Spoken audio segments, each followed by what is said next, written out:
नमस्कार, डॉक्टर किरण वाकडे यांच्या मार्गदर्शनाखाली मी प्रतीक्षा भन्साळी आज तुम्हाला ॲनिमिया इन प्रेग्नन्सी बद्दल सांगणार आहे. तर ॲनिमिया इन प्रेग्नन्सीची आपण व्याख्या पाहणार आहोत, डेफिनेशन, त्याची कारणं, कॉजेस आणि त्याचे प्रकार, टाइप्स पाहणार आहोत, त्याचे कॉम्प्लिकेशन्स, इन्व्हेस्टिगेशन्स, त्याच्या तपासण्या आणि त्याची ट्रीटमेंट, हे सगळं आपण पाहणार आहोत. तर according to WHO, haemoglobin less than 11 ग्राम% is known as anaemia in pregnancy. तर आपण ॲनिमिया आहे हे केव्हा म्हणतो, जेव्हा हिमोग्लोबिन लेस दॅन 11 ग्राम% असेल, ठीक आहे, प्रेग्नंट लेडीजमध्ये. खूप बऱ्याच वेळा नॉर्मली लेडीजमध्ये हिमोग्लोबिन 12 to 14 ग्राम%, ठीक आहे, हे नॉर्मल मानलं जातं. जेंट्समध्ये 14 to 16 ग्राम% हे नॉर्मल मानलं जातं. पण प्रेग्नन्सीच्या काळात जर 11 ग्राम% असेल तर आपण त्याला ॲनिमिया इन प्रेग्नन्सी म्हणतो. तर ॲनिमिया इन प्रेग्नन्सी एकतर प्रेग्नन्सीमध्ये आढळणारी सगळ्यात कॉमन ब्लड रिलेटेड किंवा हेमॅटॉलॉजिकल डिसऑर्डर आहे. ठीक आहे, most common haematological disorder to occur in pregnancy is anaemia, and anaemia is also the most common indirect cause of maternal mortality. ठीक आहे, anaemia will worsen the capacity to tolerate blood loss. तर काय होतं की बऱ्याच वेळेस पूर्वी डिलिव्हरीनंतर लेडीजची म्हणजे डिलिव्हरीनंतर लेडीज मरण पावत होत्या. ठीक आहे, त्यांची मॉर्टॅलिटी हाय होती. ठीक आहे, आणि त्याचं मुख्य कारण ॲनिमिया सुद्धा होतं. कारण ॲनिमिया झाला की मग बायकांची ब्लड लॉस, डिलिव्हरीमध्ये जो ब्लड लॉस होतो ते टॉलरेट करण्याची क्षमता कमी होऊन जाते. ठीक आहे, so most common type of anaemia in pregnancy is dimorphic anaemia, that is combination of vitamin B12, folic acid and iron deficiency anaemia. तर जर विचारलं की which is the most common type of anaemia in pregnancy, तर आपण iron deficiency anaemia म्हणतो. कारण आपण असं ऐकलेलं आहे की इंडियन लेडीजमध्ये आयर्नची फार डेफिशियन्सी असल्यामुळे आयर्न डेफिशियन्सी ॲनिमिया कॉमन आहे. पण प्रेग्नन्सीमध्ये most common anaemia is dimorphic, that is vitamin B12, folic acid डेफिशियन्सीमुळे सुद्धा आणि आयर्नच्या डेफिशियन्सीमध्ये मुळे सुद्धा होणारी ॲनिमिया. ठीक आहे, तर विटामिन B12 आणि फोलिक ॲसिडची डेफिशियन्सी मॅलन्यूट्रिशनमुळे होते. ठीक आहे, तर आयर्न डेफिशियन्सी ॲनिमियालाच आपण मायक्रोसायटिक हायपोक्रोमिक ॲनिमिया म्हणतो. B12 डेफिशियन्सी ॲनिमियाला आपण मेगलोब्लास्टिक किंवा मॅक्रोसायटिक ॲनिमिया म्हणतो. ठीक आहे, आणि most common cause of anaemia is nutritional deficiency or malnutrition. तर हे काही महत्त्वाचे फॅक्ट्स होते जे आपल्याला थेअरी एक्झाममध्ये वगैरे लिहिण्यासाठी फार गरजेचे फॅक्ट्स असतात, आणि हे फॅक्ट्स असंही माहिती असणं खूप गरजेचं आहे.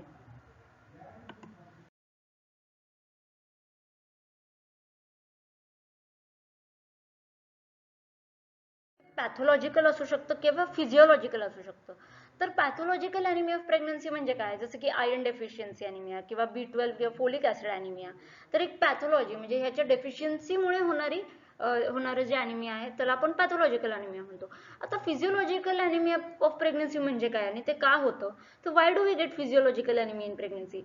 तर प्रेग्नन्सीच्या वेळेस त्या स्त्रीच्या शरीरात plasma volume increases by 50% and RBC volume increases only by 20%. म्हणजे जे लाल रक्तपेशी आहेत त्यांची वाढ फक्त 20% होते, पण प्लाझ्मा व्हॉल्यूम खूप वाढतं 50%. तर मग लिटरली म्हणजे नाही का ब्लडमध्ये पाणी ऍड केल्यासारखी ती कंडिशन होते, हिमोडायल्युशन सारखी कंडिशन होते. आणि म्हणूनच प्रत्येक स्त्रीमध्ये she will invariably have physiological anaemia of pregnancy. ठीक आहे, तर मग फिजिओलॉजिकल ॲनिमिया ऑफ प्रेग्नन्सी हे प्रेग्नन्सीच्या वेळेस होणारच असतं. ठीक आहे, ऑलमोस्ट प्रत्येक स्त्रीमध्ये. तर now how to differentiate between physiological anaemia and pathological anaemia. तर सिम्पलेस्ट वे, पेरिफेरल स्मिअर. ठीक आहे, आपण ब्लडचं पेरिफेरल स्मिअर घेतो आणि त्यात RBCचं स्ट्रक्चर, RBCची मॉर्फोलॉजी पाहतो, त्याचा आकार, त्याचे कॅरेक्टरिस्टिक्स पाहतो लेशमॅन स्टेनच्या साह्याने.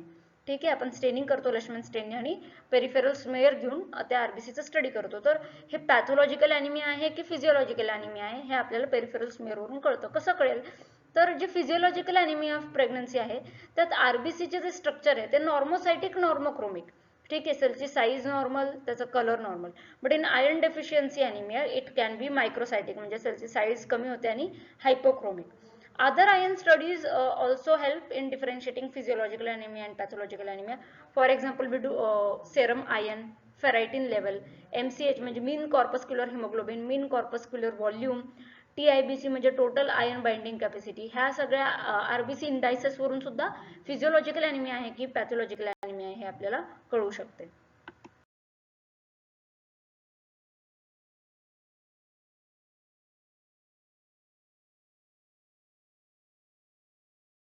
आता पॅथॉलॉजिकल ॲनिमियामध्ये दोन प्रकार आहेत. आपण पाहिलं की आयर्न डेफिशियन्सी ॲनिमिया आणि B12 डेफिशियन्सी किंवा फोलिक डेफिशियन्सी, त्याला मेगॅलोब्लास्टिक ॲनिमिया सुद्धा आपण म्हणतो. तर आयर्न डेफिशियन्सी ॲनिमियामध्ये आरबीसीचं स्ट्रक्चर कसं होतं, एकतर मायक्रोसायटोसिस, ठीक आहे, त्यानंतर हायपोक्रोमिया, ओके, आकाराने कमी होतं, कलर त्याचे जे कलर त्याचा जो कलर आहे तो हायपोक्रोमिक होतो, ठीक आहे. Anisocytosis means change in size and poikilocytosis म्हणजे चेंज इन शेप. तर हे आयर्न डेफिशियन्सी ॲनिमियामध्ये असतं. आणि B12 डेफिशियन्सीमध्ये काय, आरबीसीची साईज वाढते, मॅक्रोसायटोसिस, हायपर सेगमेंटेड न्यूट्रोफिल्स, तर जे न्यूट्रोफिल्स आहेत ते हायपर सेगमेंटेड दिसतात, आणि हॉवेल जॉली बॉडीज म्हणजे काय, तर जे एरिथ्रोसाइट्स आहे, आपल्याला माहिती आहे की आरबीसीजमध्ये न्यूक्लियस नसतं, पण म्हणजे मेगॅलोब्लास्टिक ॲनिमियामध्ये किंवा मॅक्रोसायटिक ॲनिमियामध्ये डीएनएचे काही रेमनंट्स, बेसोफिलिक न्यूक्लियर रेमनंट्स किंवा क्लस्टर्स आपल्याला त्या आरबीसीज मध्ये दिसतात, त्याला आपण हॉवेल जॉली बॉडीज असं म्हणतो. तर as per CDC criteria, CDC म्हणजे सेंटर फॉर डिझीज कंट्रोलच्या क्रायटेरियानुसार, जर सेरम फेरायटिन लेवल, जे की स्टोरेज फॉर्म आहे आयनचं, ठीक आहे, आयन स्टोअर होताना फेरायटिनच्या फॉर्ममध्ये स्टोअर होतं, तर serum ferritin level less than 15 microgram per litre confirms iron deficiency anaemia. तर 11 ग्राम पर्सेंट हे आपण WHO नुसार म्हणतो की haemoglobin less than 11 gram percent is anemia, okay, anemia in pregnancy. But according to CDC, Center for Disease Control, serum ferritin level less than 15 microgram per liter confirms iron deficiency anemia.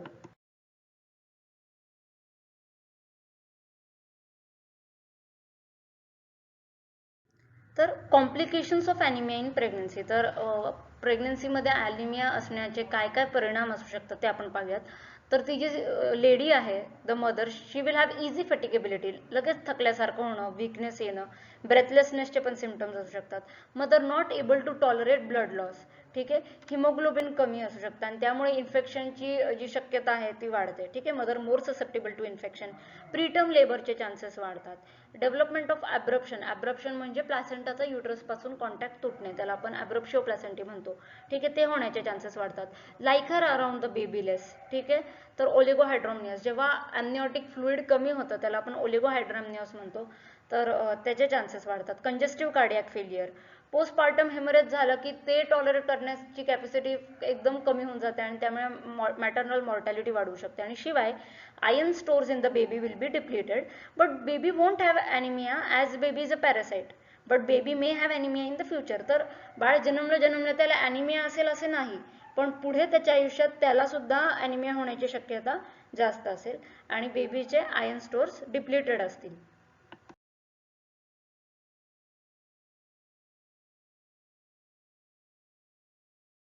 Investigations for anaemia in pregnancy, तर आपण कोणत्या कोणत्या तपासण्या करतो, एक तर haemoglobin, packed sale volume, ठीक आहे, पेरिफेरल स्मिअर पाहतो आपण, MCH मीन कॉर्पस्क्युलर हिमोग्लोबिन, MCV मीन कॉर्पस्क्युलर व्हॉल्यूम, ठीक आहे, TIBC total ion binding capacity. तर जेव्हा आपण कंप्लीट ब्लड काउंट करतो CBC, त्यामध्ये हे सगळे इन्व्हेस्टिगेशन्स येऊनच जातात.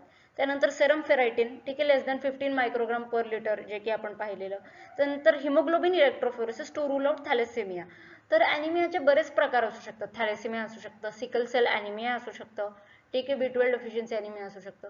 तर आपल्याला हिमोग्लोबिन इलेक्ट्रोफोरेसिस ह्या टेस्टवरून कळतं की ॲनिमियाचा कोणता टाईप आहे, ठीक आहे. त्यानंतर chest X ray to look for pulmonary tuberculosis, आपल्या इंडियामध्ये TB एवढं रॅम्पंट आहे की आपण चेस्ट एक्सरे करून ती सुद्धा पॉसिबिलिटी रूल आउट करतो. Stool examination, as in India worm infection is the main problem, give the patient anti helminthics. तर आपल्याला हे माहितीच आहे की कोणती पण स्त्री जेव्हा ॲनिमियाचे सिम्पटम्स घेऊन येते इंडियामध्ये, तेव्हा पहिले आपण डिवर्मिंग करतो, म्हणजे कारण तिला वर्म इन्फेक्शन होण्याचे खूप चान्सेस असतात, म्हणून आपण अल्बेंडाझोल देतो किंवा मेट्रोनिडाझोल 400 मिलीग्राम आपण देतो, ठीक आहे.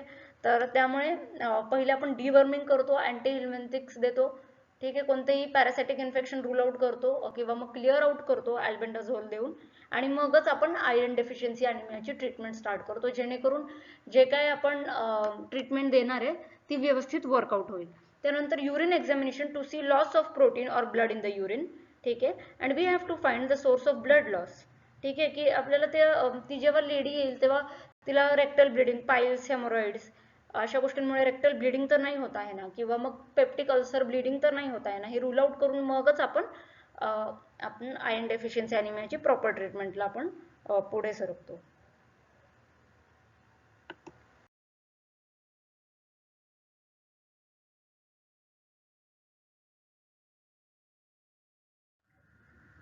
आता treatment for iron deficiency anaemia. तर जनरल ट्रीटमेंट काय, एक तर चांगलं डाएट आणि न्यूट्रिशन हे नॉर्मल ट्रीटमेंट आपण देतो.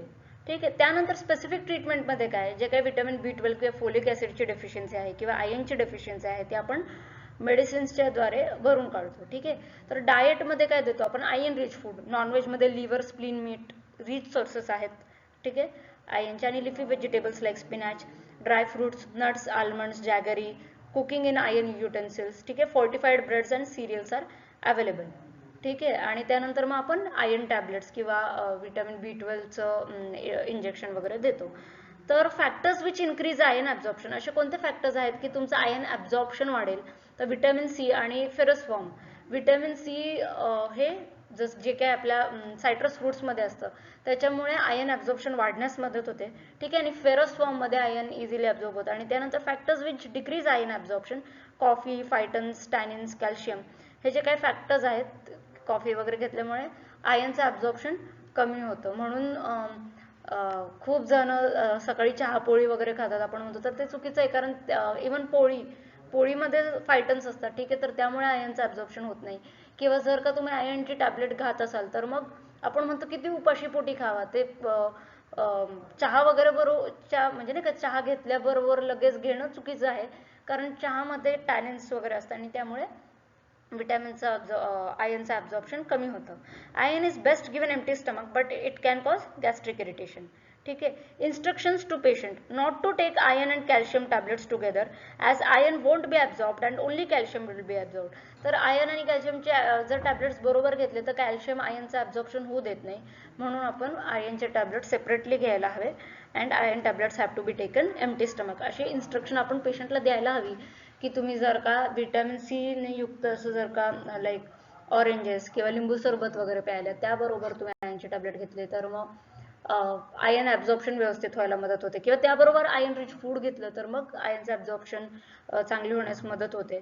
ठीक आहे. आणि ते कधीच आपण कॅल्शियम टॅबलेट बरोबर घेऊ नये अशी आपण सूचना पेशंटला द्यायला.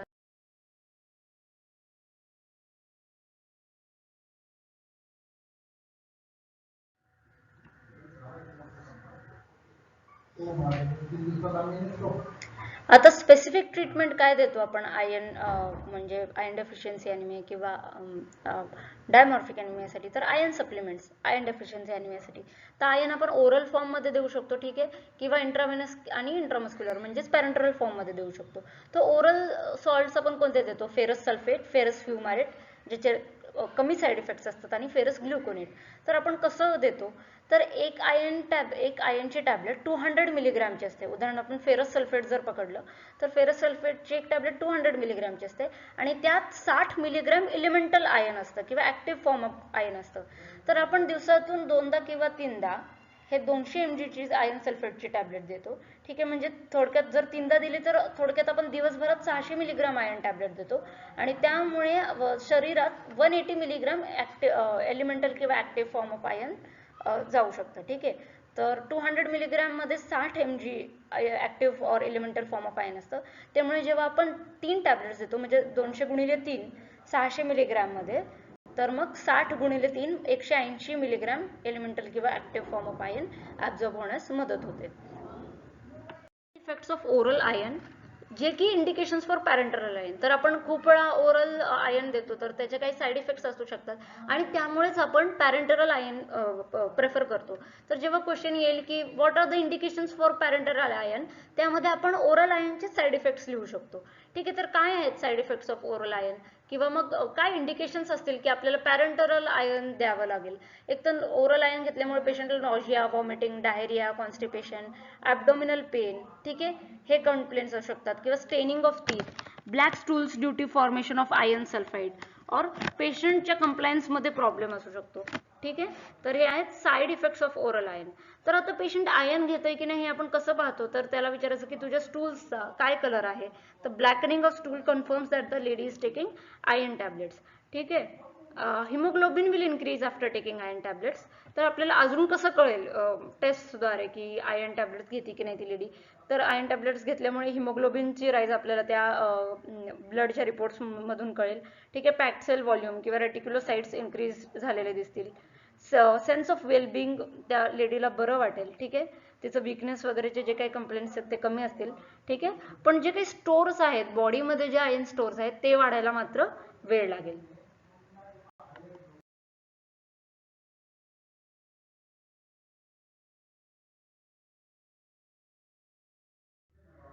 तर prophylactically iron should be given after 12 weeks.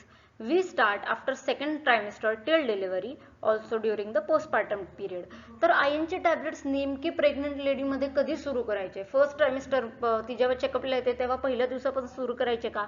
नाही. तर आपण सेकंड ट्रायमिस्टर पासून म्हणजेच 12 आठवडे झाल्यानंतर आपण आयन सुरू करतो. का? कारण एकदा फर्स्ट ट्रायमिस्टरमध्ये त्या लेडीला स्वतः नॉजिया, वॉमिटिंग असे कंप्लेंट्स असू शकतात, जसं की ते हायपरेमेसिस ग्रॅव्हिडेरम. ठीक आहे, आणि त्यात आपण आयर्न फोलिक ऍसिड टॅबलेट्स दिले तर त्याने अजून तिचे सिम्पटम्स वाढतील आणि ती आयर्न टॅबलेट्स घेणार नाही.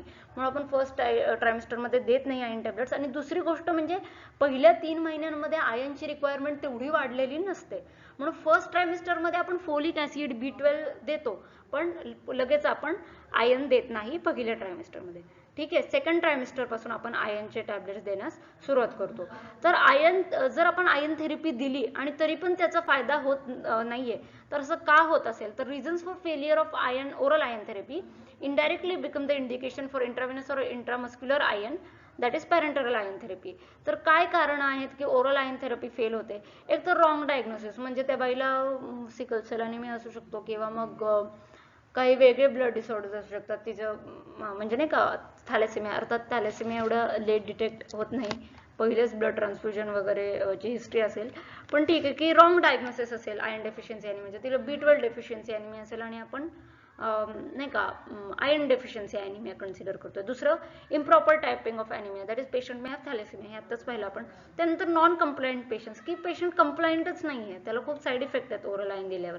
Non tolerant to oral iron, vomiting symptoms, malabsorption syndrome, म्हणजे तुम्ही देताय तर खरं आयर्नचे टॅबलेट्स पण त्या पेशंटला ॲब्झॉर्ब नाही करता येते. ठीक आहे, त्यामुळे पॅरेंटरली देण्याची गरज भासते. आणि त्यानंतर patient can't be relied upon to take iron regularly. खूप अनएज्युकेटेड लेडीज असतात, त्यांना आयर्नचे टॅबलेट्स का घेणं आवश्यक आहे त्याची काही जागरूकताच नसते, त्यामुळे आपलं ओरल आयर्न थेरपी फेल होऊ शकते. ठीक आहे, आता आपल्याला असं आहे का की आपल्याला वाटू शकतं की अरे ओरल आयर्न दिल्यानंतर आयर्नची जी राईज आहे, हिमोग्लोबिनचं जे राईज आहे ते स्लो होतं आणि IV देण्याने हिमोग्लोबिन राईज फास्ट होतं. तर असं काही नाहीये. The rate of rise of haemoglobin is same in all types, whether you give oral और इंट्राव्हेनस और इंट्रामस्क्युलर.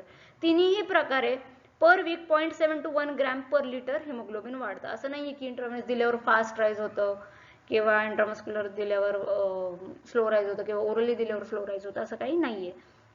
तर parenteral iron is not given for rapid rise of haemoglobin. तर parenteral दिल्यावर रॅपिड राईज होईल असं काही नाही. आणि जर लास्ट ट्रायमिस्टरमध्ये रॅपिडली हिमोग्लोबिन राईज करायचं किंवा खूप कमी ब्लड आहे किंवा अॅनिमियाचे खूप सिम्पटम्स आहेत लास्ट ट्रायमिस्टरमध्ये, तर आपण सरळ ब्लड ट्रान्सफ्युजन करतो. ठीक आहे, intravenous iron is not use to rapidly increase the haemoglobin.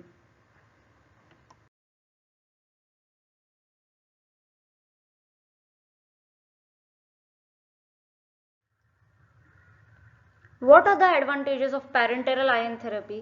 एक तर surety of the dose being delivered to the patient, की parenterally जेव्हा आपण ओरली देतो तेव्हा first pass metabolism, second pass metabolism असे फेनॉमेना झाल्यामुळे जी बायो अवेलेबिलिटी आहे ती कमी होऊ शकते. तर इंट्राव्हेनस पॅरेंटरली आपण जेवढा आयर्न देतो तर त्याची बायो अवेलेबिलिटी आपण जेवढा विचार केलाय तेवढी नक्कीच बायो अवेलेबिलिटी भेटते आणि तेवढा कंप्लीट डोस नक्कीच भेटतो. ठीक आहे, तर surety of the dose being delivered to the patient and ferritin stores are raised faster. ठीक आहे, त्यानंतर स्टोर्स फास्ट रेज होतील पण हिमोग्लोबिन राईज फास्ट होईल असं काही नाहीये. त्यानंतर पॅरेंटरल आयर्नचे कोणते प्रकार आहेत जे आपण IV रूटने देतो? आयर्न डेक्स्ट्रान, फेरस सुक्रोज आणि फेरस कार्बॉक्सी माल्टोज, हे 3 आपण IV रूटने देऊ शकतो. आणि इंट्रामस्क्युलर रूटने आपण आयर्न डेक्स्ट्रान दोन्ही इंट्राव्हेनस आणि इंट्रामस्क्युलर रूटने देतो आणि इंट्रामस्क्युलर रूटने आपण iron sorbitol citric acid complex सुद्धा देऊ शकतो. तर आता मी म्हणले की लास्ट ट्रायमिस्टरमध्ये खूप सिव्हिअर अॅनिमिया असेल तर आपण सरळ ब्लड ट्रान्सफ्युजन करतो. तर ब्लड ट्रान्सफ्युजनचे काय इंडिकेशन्स आहेत? एक तर severe anaemia, that is haemoglobin 5, 6, 7 gram%. त्यानंतर advance pregnancy more than 36 weeks, early labour and patient going in congestive cardiac failure. तर हे आहेत indications for blood transfusion.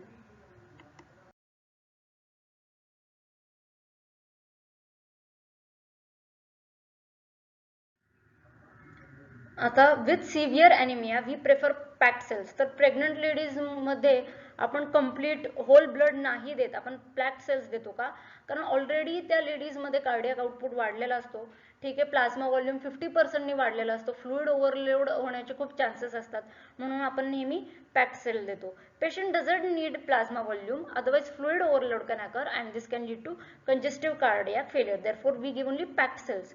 We give blood transfusion when there is chronic blood loss, ठीक आहे, compensated anemia or there is acute type of blood loss. ठीक आहे, अशा conditions मध्ये आपण ब्लड ट्रान्सफ्युजन देतो.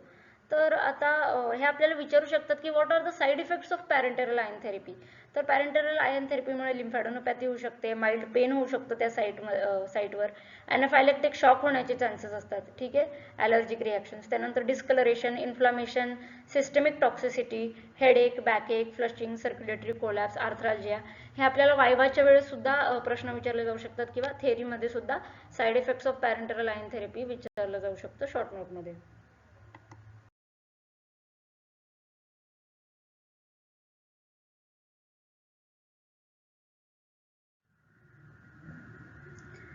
When are we giving parenteral iron? Patient has to be admitted by taking all precautions like resuscitation trolley. म्हणजे जेव्हा पॅरेंटरल ion देणार असतो आपण तेव्हा खूप प्रिकॉशन्स घ्यावे लागतात आणि रिससिटेशन ट्रॉली रेडी असावी लागते, ज्यामध्ये आपण ॲड्रेनालिन, स्टेरॉइड्स आणि अँटीहिस्टामिन्स देतो, जेणेकरून जर काही ॲनाफायलेक्टिक शॉक सारखे प्रकार झाले तर आपल्याला त्वरित ॲक्शन घेता येईल. त्यानंतर पॅरेंटरल आयन थेरपीचे अजून काय ड्रॉबॅक्स आहेत तर pain at the site of injury, fever आणि जॉईंट पेन. ठीक आहे, आता अक्यूट ब्लड लॉस झाला तर आपण होल ब्लड देतो, कारण तेव्हा आपल्याला व्हॉल्यूम रिटेन करायचं असतं. जेव्हा आपण ट्रीट करतो, ठीक आहे, इलेक्टिव्हली ट्रीट करतो ॲनिमिया, तेव्हा आपण पॅक्ड सेल्स देतो, जेणेकरून फ्लुइड ओव्हरलोड होणार नाही. पण जर अक्यूट ब्लड लॉस झाला, उदाहरणार्थ ectopic pregnancy, antepartum haemorrhage, postpartum haemorrhage, abruptio placenta, अशा कंडिशन्समध्ये आपण होल ब्लड देतो, कारण तेव्हा फ्लुइड व्हॉल्यूमचा सुद्धा लॉस झालेला असतो.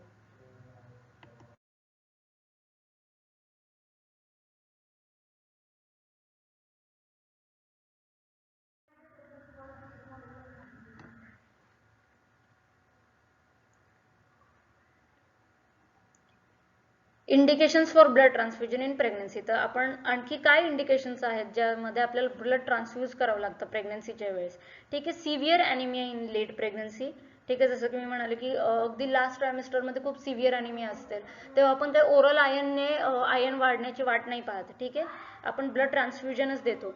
ठीक आहे, ॲनिमिया नॉट रिस्पॉन्डिंग टू हेमॅटेनिक्स. तर आपण पहिल्यापासून आयन थेरपी देतोय पण त्याचा काही रिस्पॉन्सच नाही आहे, तर मग आपण ब्लड ट्रान्सफ्युजन करतो. रेझिस्टंट ॲनिमिया म्हणजे कितीही ट्रीटमेंट द्या, इंट्राव्हेनसली द्या, इंट्रामस्क्युलरली द्या, तरी ॲनिमियाचे सिम्पटम्स परसिस्टंट असतील तर आपण ब्लड ट्रान्सफ्युजन करतो. Aplastic anaemia, hypoplastic anaemia, haemolytic anaemia यासाठी सुद्धा ब्लड ट्रान्सफ्युजनची गरज भासते. आणि to combat bleeding episodes like antepartum haemorrhage और postpartum haemorrhage. Formula for calculation of dose of parenteral iron. तर आता आपल्याला इंट्राव्हेनसली किंवा इंट्रामस्क्युलरली आयन द्यायचं असेल तर त्याचा डोस आपण कसा कॅल्क्युलेट करतो, त्यासाठी फॉर्म्युला आहे की आपल्याला हिमोग्लोबिन डेफिसिट पाहायचं आहे. उदाहरणार्थ म्हणजे normal haemoglobin in gram minus patients haemoglobin in gram. उदाहरणार्थ आता माझा हिमोग्लोबिन सपोज 8 आहे आणि मी एक फिमेल आहे, तर नॉर्मली माझ्यात 12 ग्रॅम% हिमोग्लोबिन हवं. तर हे मी कसं कॅल्क्युलेट करणार डेफिसिट? 12 ग्रॅम जे नॉर्मली असायला हवं मायनस 8 ग्रॅम जे माझं हिमोग्लोबिन आहे. तर normal haemoglobin in gram minus patient haemoglobin in gram हे deficit into weight of the body in KG. ठीक आहे, उदाहरणार्थ माझं वजन 54 किलो आहे, तर मल्टिप्लाइड बाय द डेफिसिट म्हणजे 4 ग्रॅम%, 12 मायनस 8 म्हणजे 4 ग्रॅम इंटू 54 जे की माझं वेट आहे, इंटू 2.21 किंवा 2.23 काही केसेसमध्ये 2.3. ठीक आहे, प्लस 1000 का की आणखीन स्टोर्स पण भरून यावेत, आयनचे स्टोर्स पण भरून यावेत म्हणून. ठीक आहे, तर that is equal to dash milligram of iron needed. तर किती मिलीग्राम ऑफ आयन नीडेड हे कसं आपण कॅल्क्युलेट करतो? डेफिसिट म्हणजे उदाहरणार्थ 12 ग्राम जे आयडियल असायला हवं मायनस 8 ग्रॅम जे माझं हिमोग्लोबिन पर्सेंट आहे that is 4 into my weight in kg 54 kg into 2.23 plus 1000 एवढं मिलीग्रॅम आयन गरजेचं आहे. तर हे असं आपण पॅरेंटरल आयन कसं किती द्यावं हे आपण कॅल्क्युलेट करतो. आता dosage of folic acid. Daily requirement of folic acid 400 मायक्रोग्राम. ठीक आहे. बट आपण युजली जी टॅबलेट येते ती 500 मायक्रोग्रामची येते, म्हणून आपण 500 मायक्रोग्राम डेली फोलिक ऍसिड देतो. पण जर का न्यूरल ट्यूब डिफेक्ट असेल किंवा प्रिव्हियस प्रेग्नन्सीमध्ये न्यूरल ट्यूब डिफेक्ट असेल किंवा जेव्हा आपण 11th वीकचा स्कॅन करतो अॅनन्सेफॅली स्कॅन किंवा ॲनोमली स्कॅन, त्यामध्ये जर का न्यूरल ट्यूब डिफेक्ट सारखे सिम्पटम्स दिसले तर आपण पुढच्या प्रेग्नन्सीच्या वेळेस काळजी घेतो की पूर्वीपासूनच त्या लेडीला आपण 5 milligram of folic acid daily देतो. ठीक आहे, 5 मिलीग्राम आणि तसं डेली रिक्वायरमेंट 500 मायक्रोग्राम. ठीक आहे. आता B12 डेफिशियन्सी असेल तर आपण काय करतो, एक तर इनिशियल डोस देतो आणि मेंटेनन्स डोस देतो.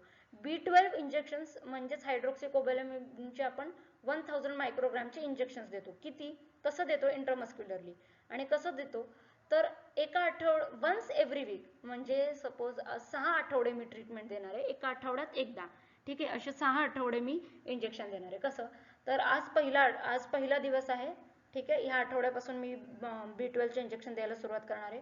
आज सोमवार आहे, आज मी B12चं इंजेक्शन दिलं तर पुन्हा पुढच्या आठवड्यात सोमवारी मी त्या पेशंटला पुन्हा बोलवणार आणि पुन्हा 1000 मायक्रोग्रामचं B12चं इंजेक्शन देणार. त्याच्या पुढच्या आठवड्यात पुन्हा सोमवारी, असे 6 सोमवार. ठीक आहे, 6 आठवडे मी त्या व्यक्तीला बोलवणार आणि 1000 मायक्रोग्राम इंट्रामस्क्युलरली B12 किंवा हायड्रोक्सिकोबॅलॅमिन इंट्रामस्क्युलरली मी इंजेक्ट करणार. हे इनिशियल डोस. आणि त्यानंतर दर 3 महिन्यांनी एकदा मी 1000 मायक्रोग्रामचं पुन्हा इंट्रामस्क्युलरली इंजेक्शन देणार. हे झालं थोडं लांबवलेला डोस झाला. ठीक आहे, पण आता जर का मला त्वरित वाढवायचं आहे हिमोग्लोबिन तर ॲग्रेसिव्ह ट्रीटमेंट कशी देणार मी, एकतर 1 milligram intramuscularly per day first week. ठीक आहे, तर पहिल्या वीकमध्ये मी 1 मिलीग्राम देणार. ठीक आहे, दररोज. त्यानंतर दुसऱ्या वीकमध्ये एका आठवड्यात दोनदाच 1 मिलीग्राम दोनदा देणार एका आठवड्यात दुसऱ्या वीकमध्ये. पहिल्या आठवड्यात रोज 1 मिलीग्राम, दुसऱ्या आठवड्यात फक्त दोनदा 1 मिलीग्राम. त्यानंतर पुढील 4 आठवडे दर आठवड्याला एकदा 1 मिलीग्राम देणार आणि त्यानंतर 1 milligram per month for life. अशी ॲग्रेसिव्ह ट्रीटमेंट फॉर B12. तर आपण पॅरेंटरल आयन ओरल आयन सल्फेट आपण किती ग्रॅममध्ये कसं देतो, 200 मिलीग्रॅमचे आपण टॅबलेट्स देतो दिवसातून 3दा, जेणेकरून 180 milligram elemental active elemental ion त्या लेडीला मिळेल. ठीक आहे, ते ओरल आयनचं पाहिलेलं. त्यानंतर आपण इथे पॅरेंटरल आयनचा फॉर्म्युला पाहिला. त्यानंतर फोलिक ऍसिड किती देतो हे पाहिलं आणि इथे B12 पण आपण कसं भरून काढू शकतो हे आपण पाहिलेलं आहे.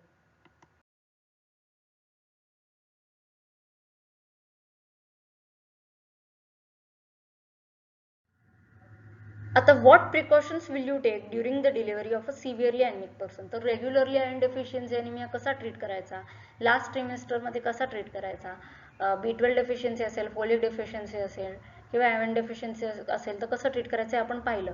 पण डिलिव्हरीच्या वेळेस एका सिव्हिअरली ॲनिमिक पेशंटची कशी काळजी घ्यायची असं विचारल्यावर आपल्याला हे माहिती असलं पाहिजे. तर फर्स्ट स्टेजमध्ये जेव्हा लेडी असते, 4 स्टेजेस असतात नॉर्मल डिलिव्हरीचे. तर फर्स्ट स्टेजमध्ये आपण ॲब्सोल्यूट बेड रेस्ट सांगतो, प्रॉप्ड अप पोझिशन म्हणजे त्या लेडीला बसायला सांगतो. ठीक आहे, बसलेल्या पोझिशनमध्ये, जेणेकरून कार्डियाक आउटपुट हार्टच्या दिशेने वाढणार नाही आणि तिला ब्रेथलेसनेस वगैरेचा त्रास होणार नाही. ठीक आहे, ऑक्सिजन देतो, सेडेशन करतो व्यवस्थित. ठीक आहे, जेणेकरून अँझायटी आणि पेन नाही होणार. ठीक आहे, आणि ट्रान्सफ्युजन ऑफ पॅक्ड सेल्स असं करतो आपण फर्स्ट स्टेजमध्ये. त्यानंतर अवॉइड फ्लुइड ओव्हरलोड. मी पहिलेच म्हणले की आपण पॅक्ड सेल्स देतो जर ब्लड ट्रान्सफ्युजन करायचं झालं तर. ठीक आहे, कंप्लीट ब्लड, होल ब्लड आपण देत नाही, पॅक्ड सेल्स देतो. Give oxygenation, no IV fluid should be given. Cut short the second stage of labour. ठीक आहे, डोंट बिअर टू मच.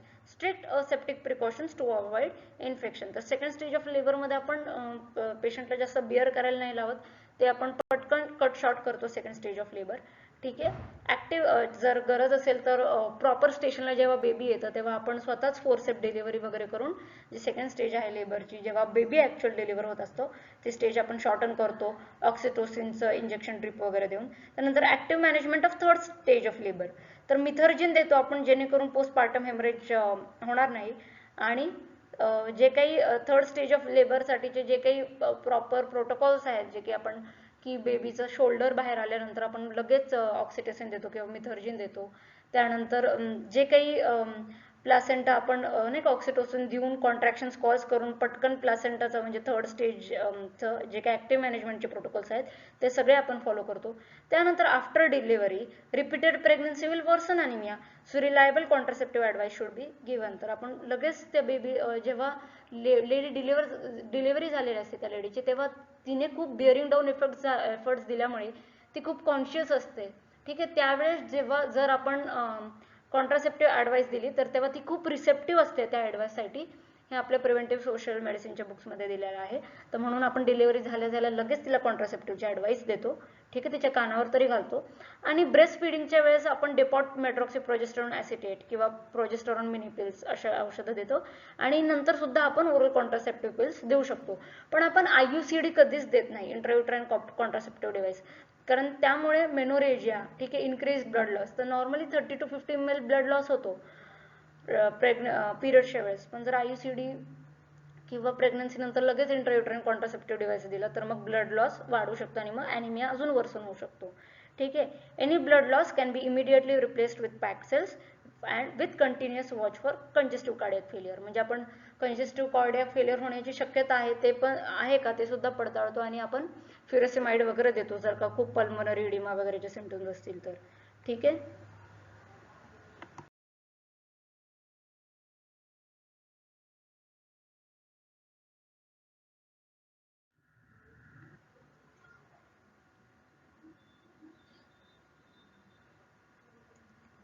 तर iron deficiency anaemia clinically detect करण्यासाठी आपण पॅलर पाहतो. तर पॅलर कुठे कुठे पाहावे, what are the sites for pallor? तर नील बेड पाहतो आपण, ठीक आहे. त्यानंतर जर नेलचा शेप स्पून शेप्ड झाला असेल तर त्याला आपण कॉयलोनायकिया म्हणतो, ते पाहतो. त्यानंतर लोअर पाल्पेब्रल कंजंक्टायवा पाहतो आपण, डोळ्या खालचा कंजंक्टायवा, ठीक आहे. टंग टिप पाहतो, म्युकस मेम्ब्रेन पाहतो म्हणजे ओरल म्युकोजा वगैरे पाहतो, ठीक आहे. Skin of the sole and palmar crease पाहतो आपण, पायाचा तळवा पाहतो आणि पाल्मर क्रीज पाहतो. आणि मग शेवटी वजनल म्युकोजा. तर हे सगळे आहेत साइट्स फॉर पॅलर.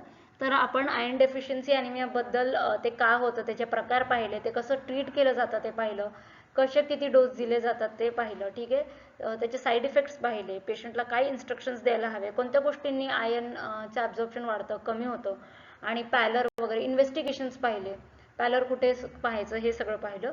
तर आयर्न डेफिशियन्सी ॲनिमियाबद्दल जे काही प्रश्न विचारले जाऊ शकतात ते सगळं आपण कव्हर केलं आहे. थँक्यू.